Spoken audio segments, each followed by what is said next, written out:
What's going on, people? Welcome back to Curtis Shaw TV, back with another transfer update video. Big up to everyone who's been locked into these videos. The show is sponsored by Match Bingo, link in the description below. And shout out to them for supporting the channel. I thought I'd do another video because there's some huge news in the Premier League this afternoon, and it's regarding Alexander Isak, who was said to be a top target for Arsenal this summer. Of course, that never really happened. I think the price kind of took Arsenal out of the equation, and who knows, maybe Isak was or wasn't desperate to join Arsenal. But what we do know is that Alexander Isak has told Newcastle that he wants to leave this summer. It's believed that Newcastle are potentially willing to let him go if they get a set price. Some people saying 130 million, some people saying 150 million pounds for one of the best strikers in Europe. I think along with Haaland, he's been the best striker in the Premier League. If Liverpool do get this deal done, it will be unbelievable. By the way, some reports are saying that Al Hilal are the club that are going to make the move for him and pay huge money and huge wages. Some people are saying, look, this is Liverpool. He wants Liverpool. They're the best team in the Prem. He thinks he can go there and win major trophies. Apparently, Newcastle have not been able to negotiate a new contract. He's asking for at least £300,000 a week. And Newcastle just simply can't do it. And he's looking to move. Now, I want to pose a question to the community. And I did a video with Robbie about this on AFTV as well. But should Arsenal be in the mix for Alexander Isak? I see it from, there's two sides to it. I mean, on one hand, I think Isak is an absolutely brilliant player, and I think he's an Arsenal player in terms of the style. He wears the number 14 shirt. I think he'd be unbelievable at Arsenal. We know that Gyökeres is about to join. We're all delighted with Gyökeres. I think it's an unbelievable signing who's going to cost probably half of what Isak's going to cost. But Liverpool have just spent 80 million on Ekitike. They've still got Darwin Núñez at the moment, although they'll probably sell him. They've spent 270 million, and they're talking about dropping at least another 130 million on Isak to take them to 400 million.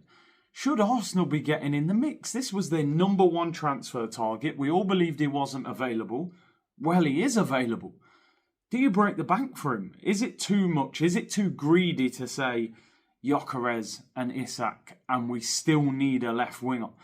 Arsenal have done pretty much 200 million as well, so Isak would take us to over 300 million. We still need a left winger, so we could potentially have to spend close to 400 million, which it looks like Liverpool are going to spend. I suppose on one side it's a dream to get Isak and have Gyökeres and be able to rotate them, or maybe play two up front or whatever. Some people say, this ain't Football Manager, it ain't FIFA, you can't manage like that. And I do understand that. I'm just suggesting, should Arsenal be making a move? One of the best strikers in Europe is available. This apparently was Arteta's dream striker signing. People said, Newcastle, they've won the Carabao Cup, they've got the Champions League, there's no way you can get him. It looks like he could be available. On the flip side, the other way I look at it is, stay patient. We've got Gyökeres. We're delighted with that deal. We're looking at Gyökeres and saying, can you outscore Isak next season in the Premier League? And what we really need to focus on, in my opinion, is buying an absolutely elite left winger. Left wing is a bigger problem for us than striker with Gyökeres coming in. If you've got Saka and Gyökeres and a top quality left winger, our front three is set. Now, on paper, Liverpool's team's going to look like you're playing fantasy football. Like, you're probably looking at what? Wirtz, Isak and Salah. I mean, it's an unbelievable front three. However, and Robbie made this point earlier on the video, and it was true, man. Like, Real Madrid had Vinicius, Rodrigo and Mbappe and didn't win the league and didn't win the Champions League because it didn't work for whatever reason. Three great players doesn't guarantee a great front three. It needs to be collective. Barcelona had Rafinha, Yamal and Lewandowski, and they got to the Champions League semi-final and won the cup and won the league as well. So I think from an Arsenal point of view, Isak being linked to Newcastle, it does have an effect on you. It does bother you a little bit because it always felt like if Isak leaves Newcastle, we're going to be one of the clubs that are trying to get him. I think timing is everything. And the timing of this public announcement has probably come at the wrong time for Arsenal. Because Arteta obviously thinks we need 2 or 3 attacking players. Madueke's signed, Gyökeres is signing, and hopefully we go and get a left winger as well. Maybe Arteta's looking at it going, we'll spend 180 million on 3 players rather than spending 150 million on just Alexander Isak. So, as much as I would love Isak at Arsenal, I just don't think it's going to happen.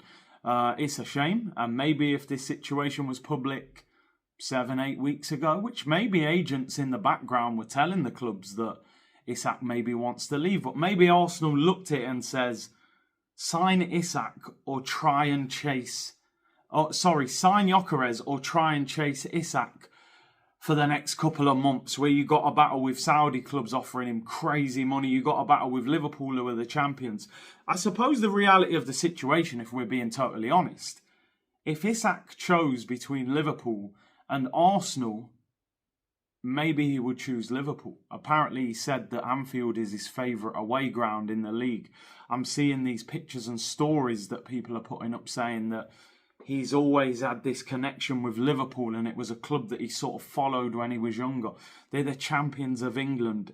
Maybe that's the club that he wants to play for. So maybe this is a race that there's just no point entering if he was Arsenal anyway. We've always got to have the willing player to come and sign for your club before you do anything else. So listen, I'm going to be totally honest. Part of me is like, yo, Isak 14, it's made for him. Even if you're buying Gyökeres, buy Isak as well. I do have that side of it. And I know people will say, Football Manager, FIFA, you can't operate a business like that. But look at what Liverpool are doing. If Ekatike had signed for Arsenal for 80 million, people would be saying you can't sign Isak. So my question is, how can Liverpool do that and we can't? Some people will say Champions League, they won a few years ago, they've won Premier Leagues, maybe their revenue is much higher than ours.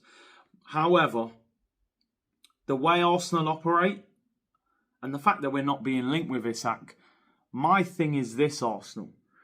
If there was any thought process of Arsenal going, we'll put Madueke on the left, if Isak goes to Liverpool, I don't think that's going to be enough.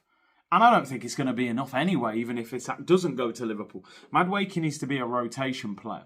Arsenal need to sign a top quality left winger so that we can say we are brilliant on the left, we're brilliant on the right, and we've got a goal scorer that is prolific.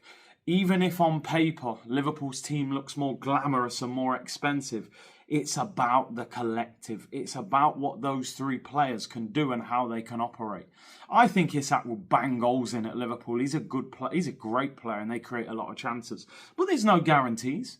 There's no guarantees of anything in football. It looks like Liverpool are going to change a lot of that attack. Luis Diaz could go as well, and Darwin Núñez. So, although Darwin has struggled, I do think Diaz is a good player. So, listen, I always said if Isak left Newcastle, I wanted to see Arsenal go for him. I think the timing has just gone against us and the amount of attacking players that Mikel wants to sign. So, listen, I'm very happy with Gyökeres. But I need to see a fantastic left winger coming through the door. Guys and girls, community, big up for the support as always. Don't forget we're sponsored by Match Bingo. Link in the description. What do you guys think, man? I know some of you in the community will be saying we got to go for him. Some of you will be saying it's not realistic. But I think we can all agree on one thing. Arsenal need to improve that left-hand side. It's not good enough. And if they're going for somebody like Isak, I need to see Arsenal going for Eze, Rodrigo, Rafa Leao, somebody that can be a game changer on that left-hand side. So big up to the community. I appreciate you tuning in. Big up for the support. Lots of daily content. Tomorrow, there's an open training session at Arsenal. So I should be able to get some good behind-the-scenes access.